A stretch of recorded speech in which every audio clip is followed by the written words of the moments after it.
করুণ অবস্থা। হ্যাঁ, এখন হচ্ছে লেবার দিয়ে টানতে হয় কলাগুলো। আর শুকনো দেখেন ভিউয়ার্স, মানে রাস্তাটা হচ্ছে খুবই করুণ অবস্থা আর কি, কাঁচা রাস্তা, কাদামাটি। বৃষ্টির কারণে হচ্ছে সব কাদামাটি হয়ে গেছে আর কি। হ্যাঁ, আর এই যে দেখেন, এগুলো হচ্ছে কলা। মানে আমি আগেও বলেছিলাম আপনাদেরকে, পাহাড় হচ্ছে প্রচুর পরিমাণে কলা চাষ করা হয়। এই যে দেখেন, আর দেখেন কাদামাটি। মানে এখানে যদি বৃষ্টিটা না হয়,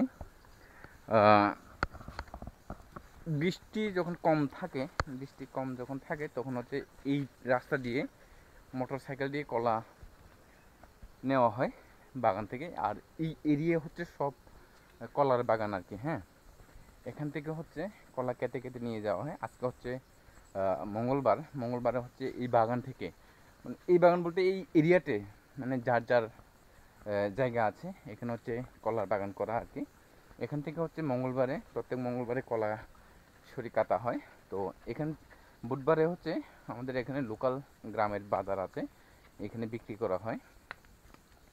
তো গাইস, রাস্তার অবস্থা দেখেন, খুব করুণ অবস্থা। হ্যাঁ, এখন হচ্ছে লেবার দিয়ে টানতে হয় কলাগুলো।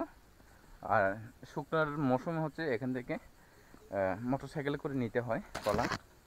এই যে দেখেন, আমি একটু দেখাচ্ছি আপনাদেরকে। হ্যাঁ, এই যে দেখেন, এই কাদামাটি। হ্যাঁ, দেখেন গাইস, সব কাদামাটি। এই যে দেখেন, হ্যাঁ, এই যে দেখেন সব কাদামাটি আর কি। হ্যাঁ, এই যে দেখেন সব কাদামাটি। মানে ড্রুম ড্রাম করে পড়ে যাওয়ার সম্ভাবনা থাকে এখানে। যেহেতু আমরা যদিও আমরা অভ্যস্ত এই রাস্তাগুলো হেঁটে, তারপরে আমাদের রিস্ক হয়ে যায়। হ্যাঁ, খুব রিস্ক এই রাস্তাগুলো হাঁটতে। এই যে দেখেন, এই যে আমার ডানে বামে হচ্ছে এতক্ষণ যে রাস্তাগুলো ছিল ওদিকটা হচ্ছে সব সেগুন বাগান, আর এইখানে হচ্ছে সব কলার বাগান আর কি। হ্যাঁ, আশেপাশে সব কলার বাগান আছে দেখেন, আশেপাশে হচ্ছে সব কলার বাগান, কিন্তু রিক্সটা হচ্ছে রাস্তাটা আর কি কাদামাটি।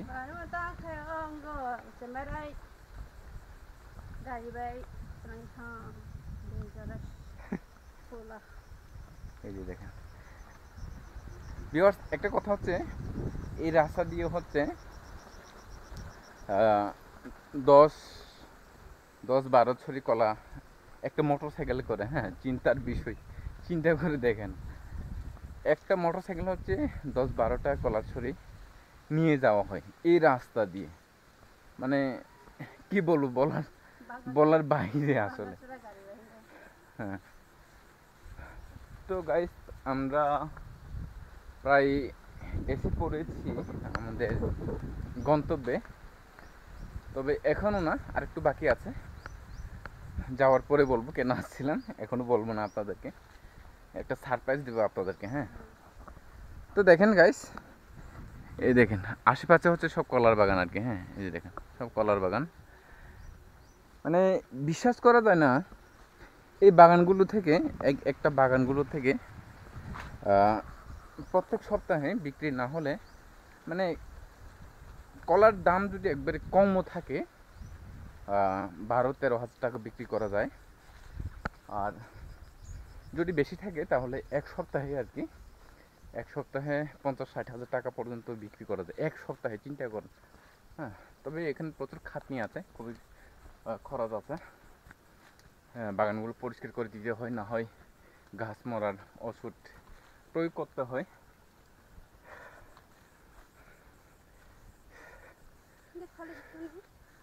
হ্যাঁ।